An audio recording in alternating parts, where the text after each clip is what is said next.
Today I begin my 18th day of climate fast on water and salt. It's been a very clear night and therefore temperatures dipped to -8 degrees.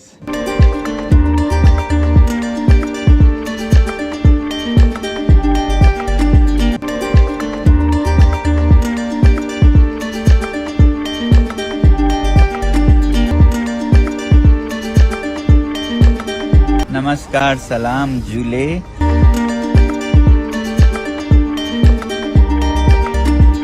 Jule, namaskar, adab.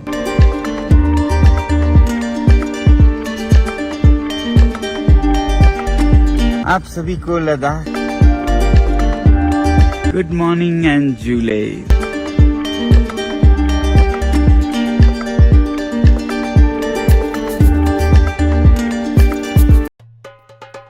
Karim's biryani paradise at liberty and catering services, கோடம்பாக்கத்தின் அறுசுவை அடையாளம்.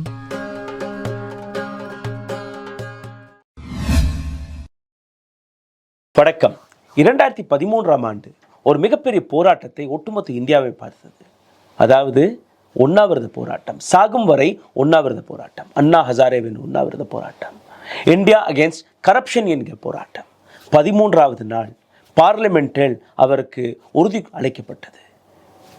நீங்கள் எந்த கோரிக்கை வைத்து போராடுகிறீர்களோ அதை விட்டுவிடுங்கள், நாங்கள் அதை அனைத்தையுமே பூர்த்தி செய்கிறோம். இது அன்னைக்கு இருந்த அரசாங்கம். இன்னைக்கு அதே போன்ற இன்னொரு உண்ணாவிரதம் லத்தாக்கில் நடந்து கொண்டிருக்கிறது. 18 நாட்கள் ஆன பின் கூட யாருமே ஒரு வார்த்தை கூட பேசவில்லை. எந்த அரசாங்கத்தை சார்ந்த நபரும் அங்கு போய் பார்க்கவில்லை. எந்த கோதி மீடியாவும் அதை பற்றி எடுத்துக்காட்டவில்லை. இந்த நபருடைய பெயர் சோனம் வாங்சுக். இந்தியாவில் இருக்கக்கூடிய ஒரு மிக செலிப்ரேட் செய்யப்பட்ட ஒரு எஜுகேஷனிஸ்ட், பல்வேறு கண்டுபிடிப்புகளை இந்திய இராணுவத்திற்கு அழைத்த நபர். ராமன் மெகசேசே என்கிற அவார்ட் வினர். யூனிசெஃப்ல இருந்து இவருக்கு அவார்டு கிடைச்சிருக்கு.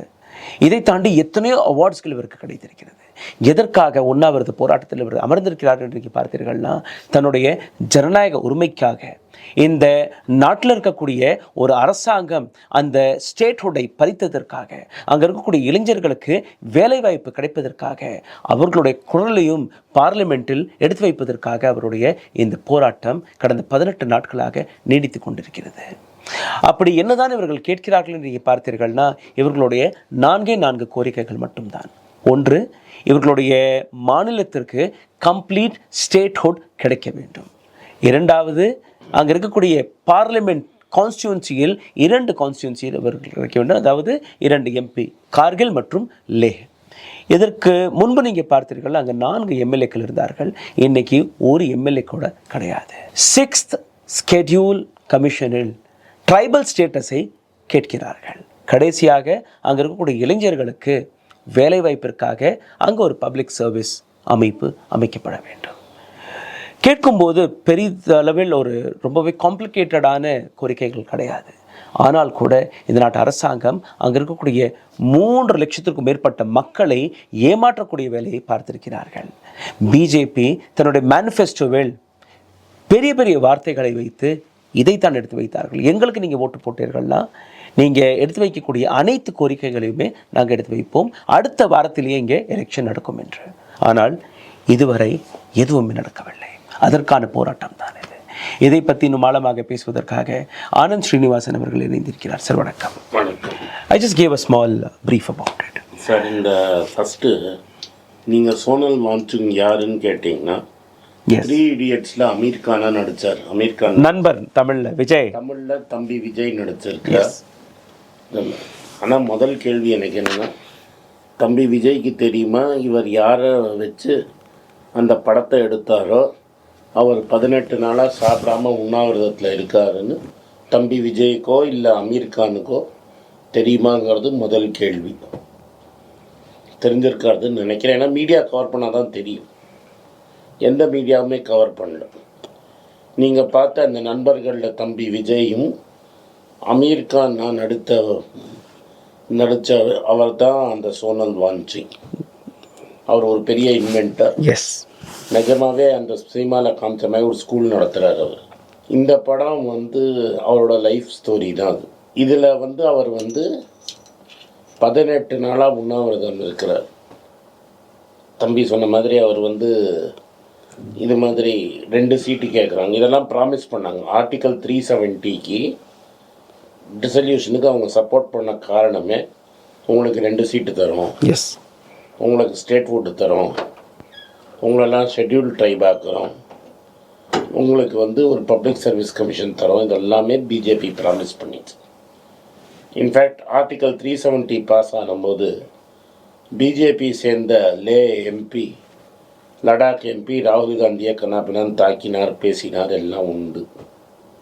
பாவம், அவர் நம்பியிருப்பார் மோடி எல்லாம் செய்ய போகிறாரு. இப்போ ஒன்றும் செய்யலைன்னு இவங்கெல்லாம் மலைவாசிகள், இவங்கள அவ்வளோ சீக்கிரம் ஏமாற்றிட்டிங்கன்னா அவங்களால தாங்க முடியாது. அதனால தான் இந்த ப்ரொட்டஸ்ட்டில் இறங்கியிருக்கிறாங்க. இப்போ இந்த ஒரு சீட்டுங்கிறதுல திரும்பி பிஜேபிக்கு தோல்வி. நான் முன்னாடியே உங்களுக்கு கொடுத்த இன்டர்வியூவில் மாதிரி இன்னும் ஒரு சீட்டு குறையாது. அப்கி பார் 400 பாரில் ஒரு சீட்டு குறைஞ்சி போச்சு. இவங்க கேட்குறதுல அப்சல்யூட் நியாயம்தான்.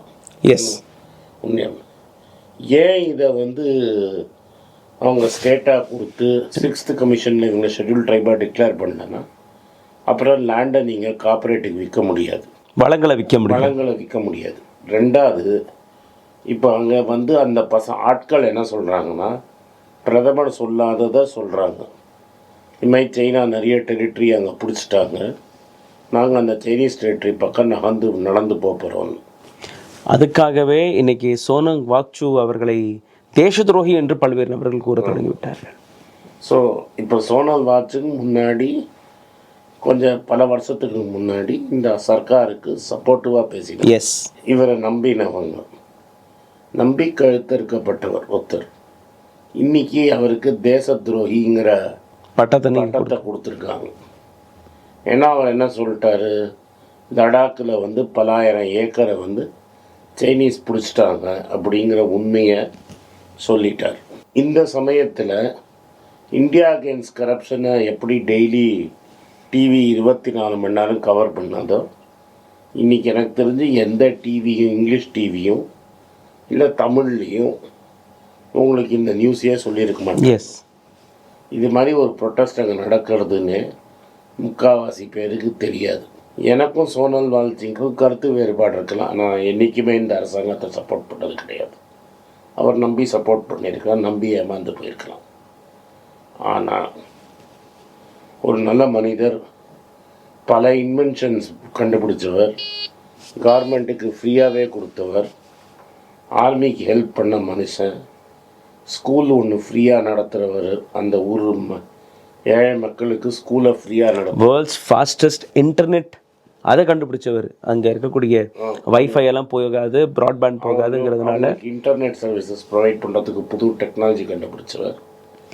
இது மாதிரி ஒரு மனுஷனை கூப்பிட்டு பேசுறதுல கூட என்ன ப்ராப்ளம் இருக்குது? 18 நாள் கழித்து இன்னும் அவர்கிட்ட பேசக்கூட இல்லை.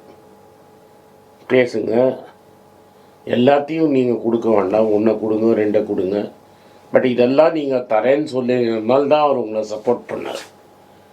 தரேன்னு சொல்லிட்டு நீங்கள் பெல்ட்டி அடிச்சிருக்கீங்க. உங்களோட பழைய மேனிஃபெஸ்டோ எடுத்து பார்க்கலாம். நீங்கள் போய் யூடியூப்பில் அந்த எம்பி பேசினதெல்லாம் 370 பேசினபோது அதெல்லாம் எடுத்து பார்த்தீங்கன்னா அவங்க என்னெல்லாம் கொடுக்க போகிறாங்கன்னுங்கிறதையும் சொல்லியிருப்பார். இப்போ இதெல்லாம் கொடுக்குறேன்னு சொல்லிவிட்டு கொடுக்காமல் இருக்கிறது அது அவங்களுக்கு ஒரு ஏமாற்றமாக இருக்குது. ஏன்னா தேர் ஆல் ஹில் ஃபால்ஸ் ரொம்ப சிம்பிள் பீப்புள். நீங்கள் சொன்னதெல்லாம் உண்மைன்னு வேத வாக்கு மாதிரி நம்பி உங்களுக்கு ஓட்டு போட்டு இன்றைக்கி கஷ்டத்தில் இருக்காங்க. பட் இந்த ஐடியா நீங்கள் 2 சீட் அள்ளி கொடுக்க முடியாது. ஏன்னா அது டீலிமிட்டேஷன் ப்ராசஸில் வரணும். நீங்கள் 4 அவங்க கேட்குற 4 எம்எல்ஏ சீட்டு கொடுக்க முடியாது. ஏற்கனவே இருந்தது அங்கே இருந்தது, பட் இப்போ ரீஆர்கனைசேஷனில் போச்சு. இப்போ நீங்கள் என்ன கொடுக்க முடியும்? ஒரு அந்த கமிஷனை உடனே கொடுக்கலாம், ஷெட்யூல் ட்ரைபாக நோட்டிஃபை பண்ணலாம், மீதி 2த்துக்கு அந்த கமிஷன் வந்தால் நாங்கள் பண்ணுறேன்னு சொல்லலாம். இது தார்மீகமாக ஒன்று பண்ண வேண்டியது. இதை விட்டுட்டு எந்த ஆளை வச்சு நீங்கள் கோடியாக சம்பாதிச்சுட்டு எந்த ஆளோட பேட்டன்ட்லாம் நீங்கள் வாங்கிட்டு அவரை தேச துரோகின்னு சொல்கிறது நாகரிகம் இல்லாதது. இது ஒரு அரசியல்லையே நம்மளுக்கு ஒரு நாகரிகம் போகணும், நாகரிகம் இல்லாதது. இந்த வீடியோவை பார்த்துட்டாது தமிழ் மீடியா இதை கவர் பண்ணுன்னு நினைக்கிறேன். தம்பி விஜய் முயற்சிப்பார்னு நினைக்கிறேன். தம்பி விஜய் டெஃபினட்டாக சோனல் வான்சுங்க விசாரிப்பார்னு நான் நினைக்கிறேன். சார், இந்த இடத்துல கடைசியாக யாரெல்லாம் இவரை தேச துரோகின்னு சொல்கிறாங்களோ அவங்களுக்கான ஒரு சின்ன அவருடைய இன்வென்ஷனை பற்றி நான் இங்கே குறிப்பிட ஆசைப்படுறேன். லத்தாக் போன்ற பகுதியில் நீங்கள் பார்த்தீங்கன்னா சாதாரணமாகவே இரவு நேரங்களில் ஒரு -18 -20 டிகிரி செல்சியஸ் இருக்கும். அதாவது உங்களுடைய ரத்தத்தை உங்களுடைய எலும்பை கூட முறிக்கக்கூடிய அந்த குளிர் பனி, அவ்வளோ குளிர் இருக்கும்.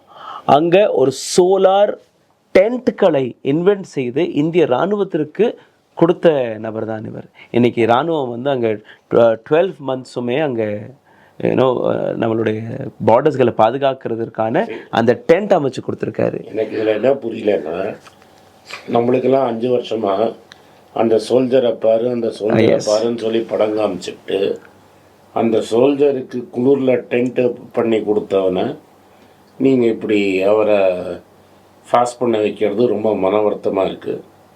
நம்ம ஹோப் பண்ணுவோம் கி அவர் வந்து சர்வைவ் ஆகிறாருன்னு. டெஃபினட்டாக ஒரு தீர்வு கண்டுபிடிப்போம். டெஃபினட்டாக இந்த ப்ராப்ளம் சால்வ் ஆகணும்.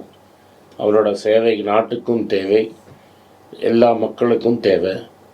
அவர் ரொம்ப நாள் இருக்கணும், உடம்புக்கு நல்லா இருக்கணும்னு எல்லாம் இருந்த இறைவன்கிட்ட நம்ம பிரார்த்திப்போம். அவரோட டே 1லேருந்து டே 18 நாட்களுக்கான அந்த பயணத்திற்கான ஒரு சின்ன வீடியோ ஃபுட்டேஜ் வந்து எங்களுடைய டீம் தயாரித்திருக்கார்கள். இந்த வீடியோவை பாருங்கள். இந்த வீடியோவில் உங்களுக்கு புரிய வரும் எப்படி அந்த நபர் முதல் நாளில் உட்கார்ந்திருந்தார், இன்றைக்கி அவருடைய கண்டிஷன் எந்த அளவில் மோசமாகி கொண்டிருக்கிறது என்று. சார், உங்களுடைய நேரத்தை ஒதுக்கி இவ்வளோ நேரம் எங்களுக்கு பேசினதுக்காக நன்றி. இந்த வீடியோவை பாருங்கள். இதுக்கப்புறம் ப்ளீஸ் ஷேர் திஸ். லத்தாக் வந்து இந்தியாவுடைய ஒரு பகுதி தான். பல்வேறு நபர்கள் லத்தாக் வெளிநாட்டில் இருக்கிறதுனால இன்றைக்கும் நினச்சிட்டு இருக்காங்க. It is an Indian border and இந்தியர்கள் தான் அங்கே இன்றைக்கி போராடிட்டு இருக்காங்க. Sir, thank you so much sir. ஊடகம் கார்ப்பரேட் அரசியல்வாதிகளின் கைப்பாவையாக அடிமைகளாக இருந்தது போதும், இனி சாட்டை எடுத்து சுழற்றும் நேரம் வந்துவிட்டது. ஊடகம் பொதுமக்களாகிய உங்களுக்காக உங்களாலேயே இயக்கப்பட வேண்டும். ஊடக சுதந்திரத்திற்காக உங்களின் பங்களிப்பை இன்றே அளித்திடுங்கள்.